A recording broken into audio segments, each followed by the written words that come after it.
този хубав слънчев ден. Аз съм страшно тъжна и искам днеска да ви кажа нещичко, което ние го знаем, но винаги го пренебрегваме това нещо.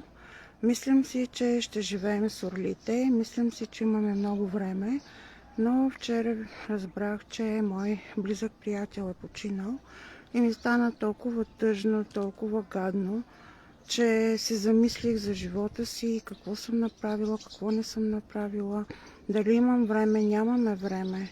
Отлагаме. Вчера цял ден се занимавах с моите дневници, които предстоят да бъдат готови вече, с моята книга, но си мисля, че всеки ден, ако работим, поне да се концентрираме, поне 2 часа върху себе си, няколко часа върху работата си, всичко ще бъде наред и ние ще бъдем щастливи, но ние като че ли сами се саботираме, търсим проблемите и гледаме в чуждата паничка, кой какво е казал, кой какво е направил, и затова като че ли остава всичко на заден план. Работим хаотично, работим на автопилот. Изобщо не се замисляме, че сме за кратко време тук на Земята и че всеки един от нас има някаква мисия. И ако искаме да сме щастливи, нека да правим това, което обичаме, а не да наблягаме на нещата, които не харесваме.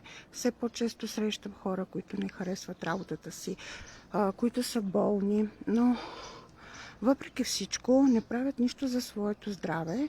Мисля си, че като взимат 15 хапчета наведнъж, всичко ще бъде наред, но това не е правилно, не е нормално. Не можеш да взимаш 15 хапчета на ден и да си мислиш, че причината е някъде навън. Винаги причините са вътре в нас, но ние като че ли ги замитаме под килима и си мислим, че на нас няма да ни се случи. Но ето вчера, след тази новина, започнах да мисля малко повече за живота си, какво съм направила, какво не съм направила, какво съм дала. И така, не отлагай.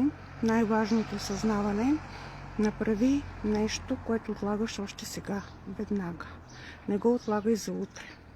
Аз винаги се хващам, че все нещо отлагам. Ето днеска трябваше да си платя данъците, но пак в последния момент отивам да го направя. Или трябва да платя някаква сметка, пак в последния момент го правя. Или трябва да пиша на 10 човека относно това, което правя, пак в последния момент го правя. Трябва да правя еди какво си, пак в последния момент го правя. И после си викам, защо нямам резултати, защо съм изморена, защо ми писна от всичко това, което правя.